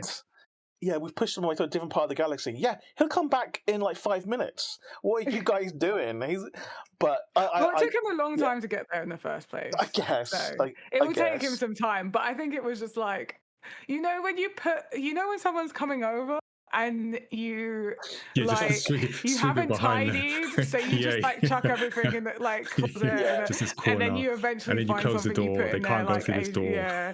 I feel like that's what they done with him. And because to me that wasn't defeating him, that was just postponing. Yeah, removing him from the earth. Yeah, well, that's the thing. Making him someone else's. It would have been fun. He's 829's problem now. Exactly. Yeah, it would have been fun if, we had the Doctor Doom storyline either in this one or the next one, and then they team up with Doctor Doom to fight Galactus. Because it would have been a cool story beat if they teamed up with their worst enemy, the most baddest enemy, to fight a bigger evil. That would have been cool. So that's why I feel like they did Galactus dirty, even though in the comics Galactus got beat by Squirrel Girl. So yeah, there's the Squirrel. Are you complaining again? At least there was 4 of them this time. Yeah, exactly. Squirrel Girl beat everyone, to be fair. But yeah. I'm not the biggest fan of the end sequence of this, but I just love Fantastic Four, so I like seeing them. I love seeing in the real world just all the merch that's come out. The Galactus head popcorn bucket. I love the Casio watches they've released for each of the characters. I don't know if you've seen them. They're like these white G-Shocks they look good. They look really good. So I'm just happy it exists. To be fair, that's fair. Okay. I we've talked about the visuals of it, which were just great. I feel they were quite like coherent, and I know that hasn't always been the case with Yeah. Marvel. I know they've got a thing with the the special effects, and this felt considered coherent and interesting. It was it was, my eyes could take it. I felt was it Doctor Strange? I think was a bit of and Ant-Man as well, just a bit of a visual mess. Yeah, some of Quantumania, did not it's a look good. bit much. But I tell you what, I thought the Silver Surfer from the 2007 movie looked better than this Silver Surfer, just for like visual effects. I didn't think she looked great, and I thought Galactus in this one, he looked like a PS2 type thing. I thought he looked like a cartoon pasted onto live action. Yeah, I mean, it is the best Galactus we've seen by default. I didn't have much of a problem with it, but I don't think he was.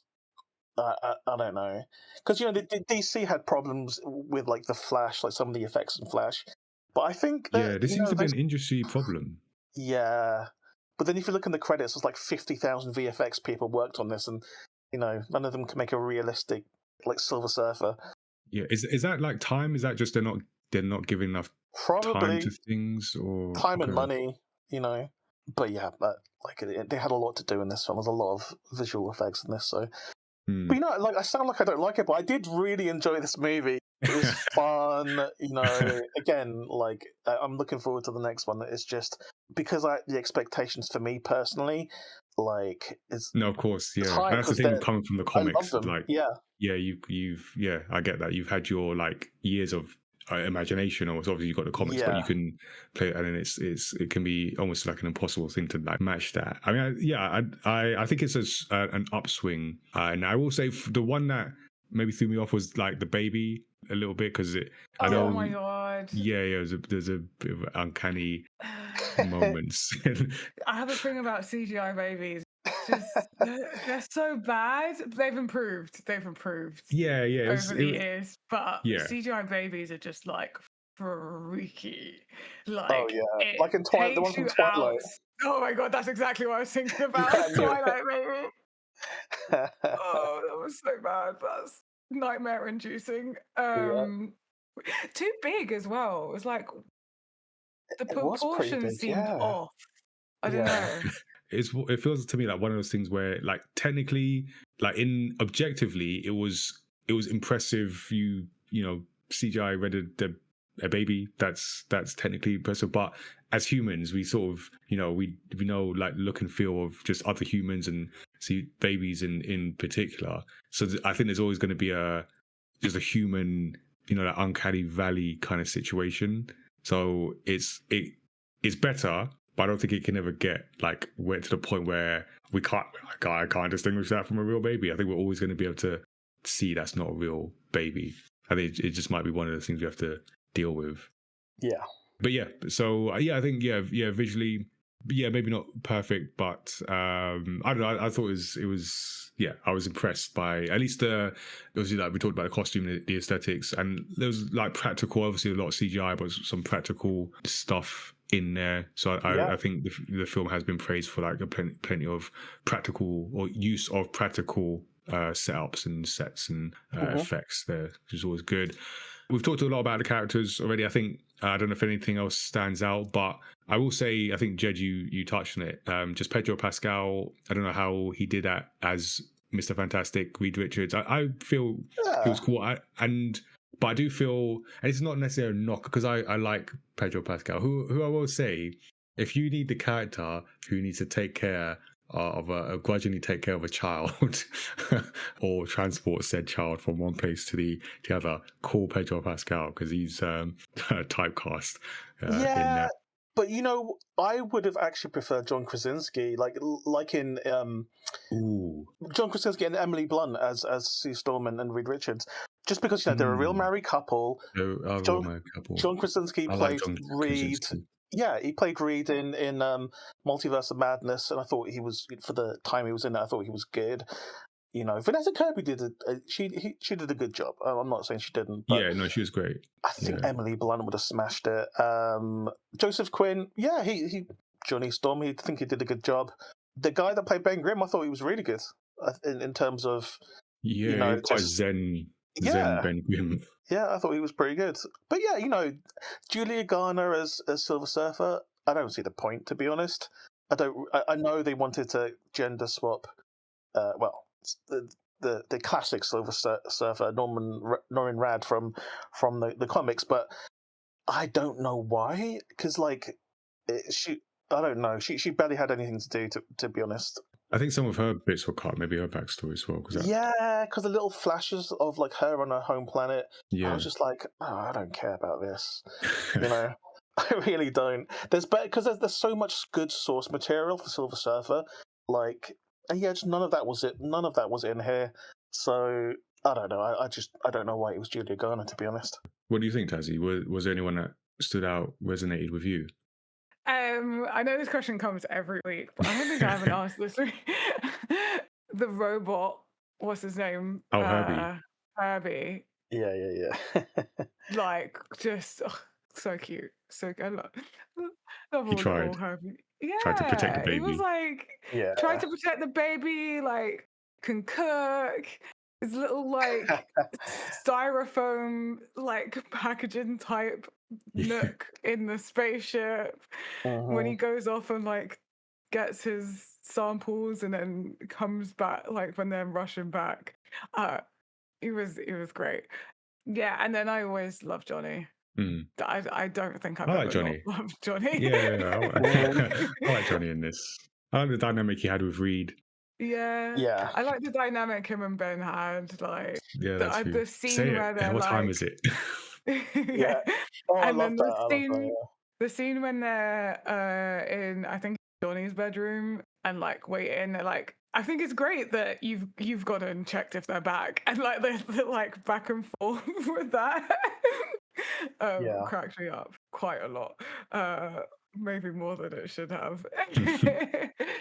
Yeah, I think Vanessa Kirby was a standout for me. But I liked this portrayal of Ben Grimm. Again, I agree with you, Jed. He didn't get enough time. Maybe that was one cut too many for this from my perspective. But I liked what I saw, and then we're going to see them more, so we'll see what else they got. So just then to wrap with themes and final thoughts. I mean, it's pretty clear kind of themes around family. The thing that stood out to me, I kind of got two things on sacrifice and creating the third choice. I thought it was interesting when presented with terrible choices that they didn't want, they created another way. I think there's something in that, where Sue says, I will not sacrifice this child for the world, but I will not sacrifice this world for my child. So they found another way. And then even the Silver Surfer sacrifices herself in the end, as Sue also ultimately sacrifices herself, because then she's brought back by her child. So there's a lot of sacrifice in this. The one that made me laugh, because of all the things we've talked about and all the things we've seen, and this maybe I'm just cynical, but the one thing that just I had to suspend disbelief is everyone working together for the common good. Oh my god! This was a bit too hold hands, everything. I do not see this happening. So Sue goes to the UN and they're like, this is the idea. We're going to build these gates. These are going to transport us away from Galactus, and everyone turns off the electric. Can you imagine everyone in the world turning off the electricity full stop, but for the benefit of someone else? Yeah, exactly. That's the craziest thing in this film, actually. It was the fact that they got all the nations to agree to build the things and then shut off the electricity. One of those, maybe. Both of those? No way. This is not the world. No this is not way. Earth 616. Let me tell you that. I don't know what they got going on over that there, is some extreme alternative reality. Fully, I had to. Okay, this is what we're doing. I'll suspend that disbelief, but they got it done. I will say that because I saw a thing on I think it was on Reddit actually. Someone had a take that the Fantastic Four were basically the elite who were deciding for everyone how to go about it. But I think they actually because they made a point of going to what was the equivalent of the UN in this. It wasn't just them making a decision. They went and it was that Yeah. global cooperation, which, it's nice to see. Like, I'd love to see more of it. Just like, whoa, I don't, that's what I see when I turn on the television. So, or I say turn on television, I mean, go on YouTube, which is, anyway, that's another commentary. Yeah, I mean, it's simple. It's simple themes. I think it worked. I think, like we said, this worked. It did what it needed, like it literally needed to do, needed to be good. It does sound for a bit like we're sort of damning with faint praise, and I wanted to end on this kind of like concept because did I put it in my notes? Yeah, just I guess I think I always ask this, get to this point when we talk about an MCU thing like post Endgame, because I do feel there is not that there's not valid criticism, there is, but there's almost like an unfair amount of criticism where people are like just waiting for this to fail, waiting to say, yep, told you nothing's good since Endgame. And it comes a point where I think I saw, speaking of YouTube, I can't remember which channel, and I think about, even if I did, I wouldn't want to give this particular channel a shout out, but there was something was being said about, this was actually okay, and it didn't have too many woke elements in it, whatever that means. And I almost got a sense like people will just wait. They were just waiting for like any little chink that they could just jump on and say, this is it, the death of MCU. And it, in some cases, like I say, Marvel since Endgame, they hasn't been as good as what took place. But in another sense, they're almost. It's a tricky situation because Endgame was so good, and they were never going to stop making films after, like, I think literally the most successful film from a commercial point, but also just a story. There's more story in there. So what do they do? What do you do like with that when everything is going to be compared? Like, we're just going to be comparing everything they do to that. Like, are we giving? I know I'm sounding like I'm defending the corporate giant, but are we giving enough like chance for these films, or are we just at a point now where people's like, is this as good as Endgame? Nope. Death of Marvel. Here it is. Like, how do we deal with that? Yeah, I think that's my question. Maybe I'm just like thinking off the top of my head.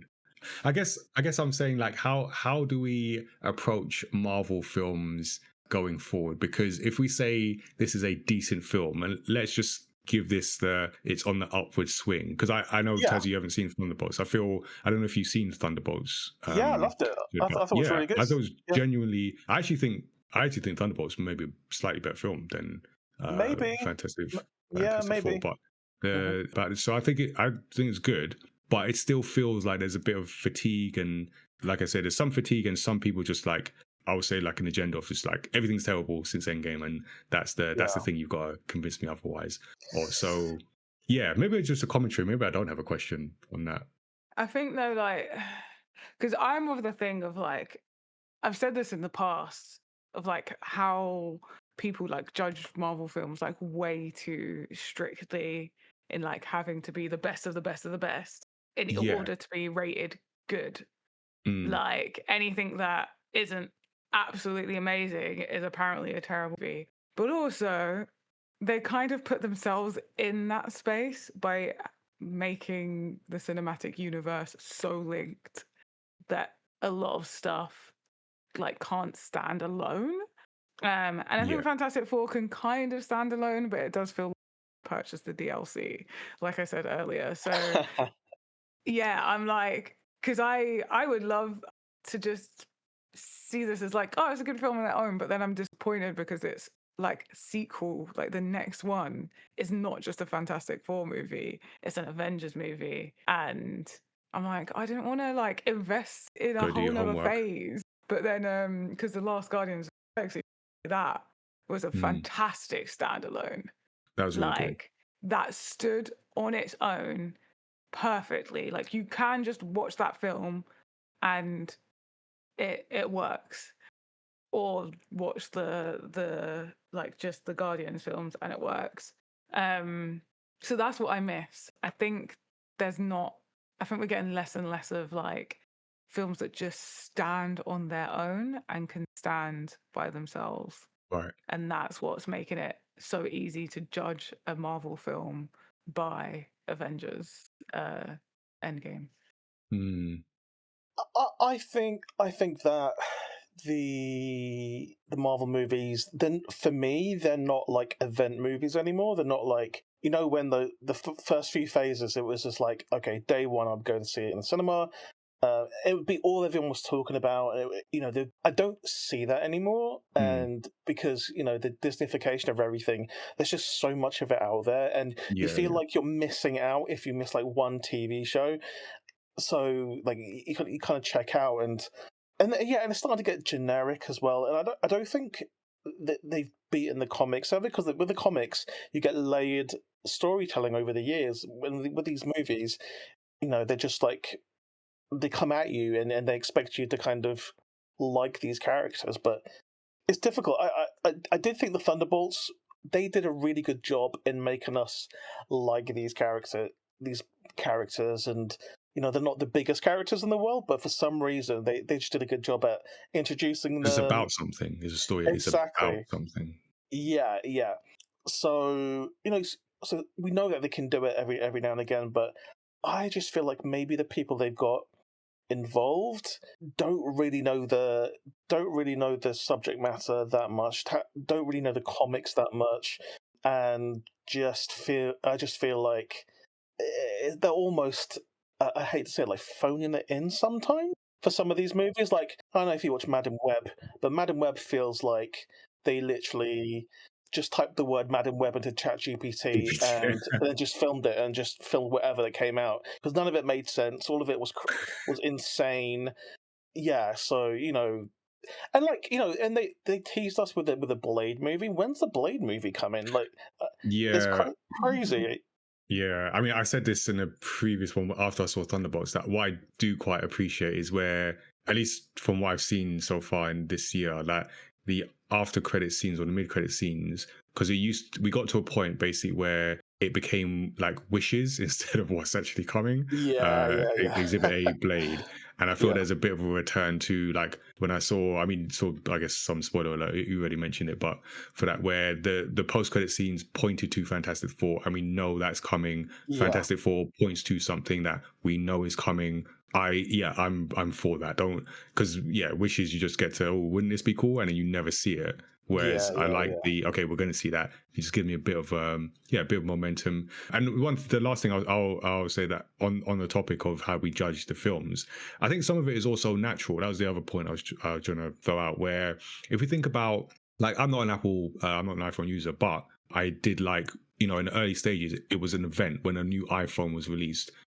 Well, not me, but some people would camp outside. You get it, the first person with the box, they'd hold the box up, applause, and you don't have that now. You just it comes out, you buy it online and whatever. It's not a thing, and that's just like the maturation of an industry. And I feel we're at that with superhero, and I think it's been called superhero fatigue. But I don't think it has to be labeled in a pejorative. I think it's just a maturation that it's not new, and it's not. There's a lot we can criticize Marvel and DC, I would say even more so, for, but it was always going to happen. Like, you can't undo that, if you see what I mean. You can't make it new when we've had 37 films. It's going to be like, Apple can't generate that same level of hype for this product. They're going to have to do a whole new product category in future to get that back. So yeah, I've got no particular question. It's just interesting seeing how people respond to these things, and how I feel in some cases they're making stories where there's no story, it's just a natural thing. But in some cases they're right, because Captain America is terrible and we don't need to see more like that.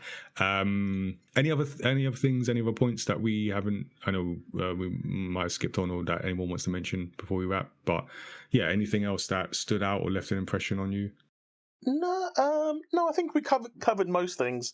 Yeah, I'm just interested to see how they make us stay interested for the other films. I mean, and it is a real challenge to make. It is a real challenge. So even though it's not their fault, it's still, they got to do something about it to get people into this. But how about you, Tazziii? I would say how gigantic they made Galacticus. Like, you felt how absolutely enormous of a being Galactus was. I think they done that well. Yeah, quite. And again, he was better than a cloud. So Yeah. it's got that. I feel he had that weight and that presence. At least in the first introduction, I really like Yeah. that moment. Yeah. I'm cautiously optimistic. Like I said, I was quite down when I saw Captain America, but yeah, Thunderbolts. This okay, cool. You can show me more. So I don't know. I'm watching them anyway. They kind of got me, but cool. So that is our discussion on the Fantastic Four first steps. There's more to come, so we kind of look forward to seeing more. We'll see. But before we end, let me give the storytelling tip. Each time we do a deep dive on a podcast, I like to pull out a storytelling tip for others to consider when making their own stories. So this is a consideration from someone who also creates stories and likes to learn from the techniques or mistakes of others. For today, I actually wanted to talk about ensembles because we got an ensemble here, and I realized that I also talked about ensembles when we did Eternals, but let me do a more positive version of this. So if you don't already know, ensemble casts are ones that involved, or ensemble cast narratives are ones that involve multiple main characters, and each typically has their own distinct storyline that intersects with one another in different ways. So it's good for showing diverse perspectives and exploring the theme of a story from different angles. And when it's done right, you can create like a rich, layered narrative in a way that you couldn't do with a single protagonist. But it is also easy to mess up, as I feel. Yeah, ultimately we saw with maybe the Eternals. I didn't hate it as much as other people, but yeah, it had its issues. I was juggling a lot of characters, and I felt like it maybe collapsed under its own weight in that sense. But Fantastic Four manages to avoid those pitfalls through a very clear structure and character relationships, even though it was quite simple. So at the heart of this is balance. So you have to balance the characters, balance the subplots that they bring, and balance the different arcs. And you need a clear framework for that, because without it, it risks becoming a series of loosely connected episodes, and each one's like vying for attention. So you need to give people the good spotlight so they stand out, clear motivations, personalities, and voices to help the audience, that's us, connect with the characters collectively as they serve a theme or some kind of like something's being said. So yeah, I felt Fantastic Four worked well because it grounds its characters in family dynamics. So we see that clearly from the start. This is a family. It's a weird family that maybe there's something going on that Jerry Springer or Maury Povich might need to work out if you're Jed. But it's a family. It's a family. And then we see the superhero stuff. So we see that when Sue and Reed announce the news of their new baby, that foundation ensures that when the conflict and the mission to come happens, it's revolving around relationships that we already understand.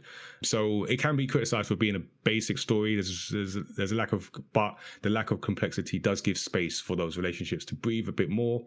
Whereas in Eternals, we get a bunch of new characters that we've never seen before, all new to a cinema audience. But with the Fantastic Four, at least those central characters that are familiar gives us room to invest in them emotionally. So they've got an advantage because we know the story. I mean, the previous efforts were bad, but we know the story, so we don't need to spend excessive time world building. And yeah, we see this kind of dynamic done well in other stories. One of my personal favorites, Ocean's 11, which actually does have quite a big cast of main characters, but does a good job of introducing them, in their case, with like really brisk, purposeful scenes that give every character a memorable hook and a defined function within this high story. Friends is an ensemble that works because of the chemistry between the people, which is at the core of that story, and then the plot lines come out organically from those relationships. If you're into anime and manga, which you might be if you're listening to this, My Hero Academia is another good sort of ensemble. So we see class-based groups, and each character has like a role and has time to shine over a long series arc. And I feel like maybe length is the advantage here.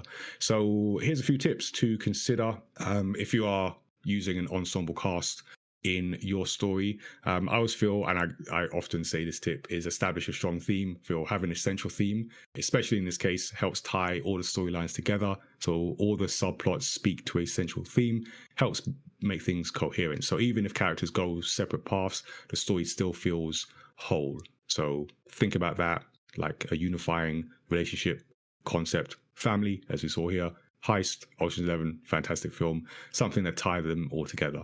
And then within that, number 2, you want to develop distinct character voices. So each character should still have a unique voice and perspective. So that not only helps the character development, but ensures the audience can easily follow and differentiate between the different storylines. Number 3, you want to find those intersection points. I feel in the case of Fantastic Four, they're all quite tight, but maybe something like Eternals if people are coming from different places. But that way to intersect and weave together those different storylines to add that depth and complexity in your narrative. And number 4 is balance the focus and the flow of the story. So you want to decide when your story will be a collective and when it will narrow down to an individual or pairing or whatever it might be. So you might see in some films where there's those scenes where you see everyone's together and then you see the dynamic between them, and then you might follow one or two.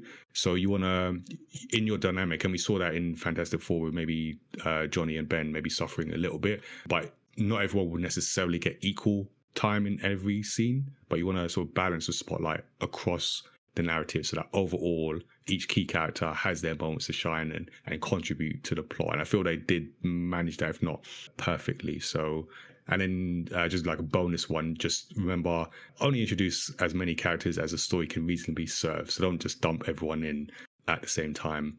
Just, make sure everyone's got a distinct role, personality, and you'll be fine. There you go. It's easy. So that is the tip for this episode. If you're creating your own story, let us know what you think about this storytelling tip as well. You can jump in our Discord. I'll send us an email, studio77@myamatter.com. So that's the tip for the episode. Tazziii, let's wrap up and check in with our guest.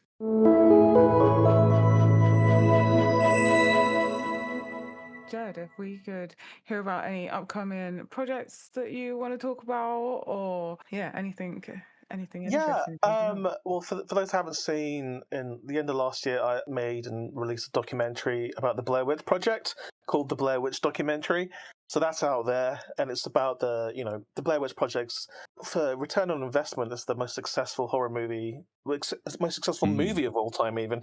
And this story, because it was made for 30, 40, 50 grand and made 300 million. So it's this documentary is never before seen footage, like literally hours of never before seen footage, that because I had access to all of the original tapes that no one's ever seen before, so I cut them into the documentary. And it's like a how-to guide, how to make a legit film that takes over the world. That's kind of that. And I've got there's tons of stuff out there. Just follow me on socials, just at Jed Shepherd on everything, and you can see what I'm up to. Thank you. Yeah, thank you, Jed, for coming and talking about your favourite comic book family, which I definitely knew when we booked you for this. So cool. And thank you to everyone listening. If you enjoyed this episode of Story X Story, make sure you subscribe to the podcast so you don't miss a future episode. You can also give us a 5-star rating and review, because that helps us reach new listeners and fans of story discussions. We're story creators ourselves, and you can discover the Maya Matter universe online. Our titles are available, especially if you come see us at an event. I don't know what the next one where we'll be selling comics, but follow us on socials. But you can go to myamatter.com, check out the latest one, Origins Against All Odds.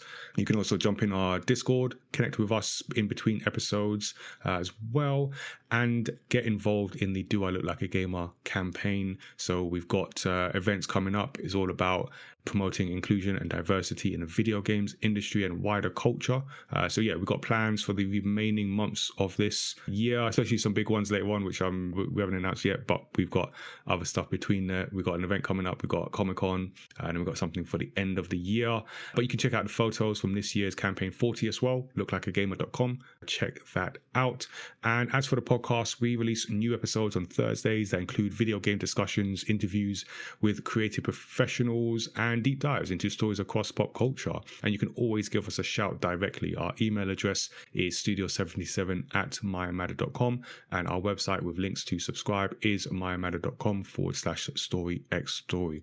So thank you for tuning in, and until next time, stay safe, and remember, we don't want to start any rumors. So in the words of Maury, Reed is the father. Take care, everyone.